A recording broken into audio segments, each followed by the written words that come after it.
Қайырлы күн, қымбатты достар. Мен сіздерге өткен жолы уәде еткен болатынмын, картоп безбесін бірге дайындаймыз деп.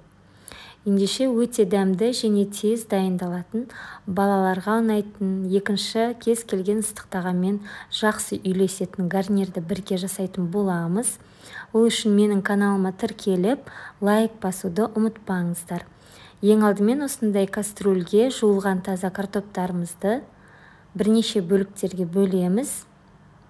Мен осындай жұқа етіп тураймын, сол кезде езілгенге және піскенге өте ыңғайлы, тез піседі. Адам санына байланысты жасайсыздар. Енді осының үстіне су құйып, отқа қоямыз піскенше. Біздің картопымыз тез піседі. Піскен картоптың үстіне керегінше тұз, қара бұрыш, сары май, ыстық сүт құйып, бірінші осындай картоп безетімен езіп аламыз.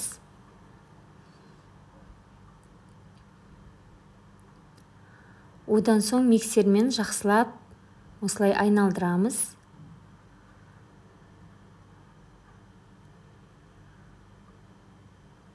Біздің картоп пюреміз дайын болды, достар. Міндетті түрде жасап көріңіздер. Өте дәмді, керемет шығады. Сіздермен болған Ақбота Садыкова. Мен сіздермен қоштаспаймын. Келесі видеомда мен керемет тағамның рецептісімен бөлісемін.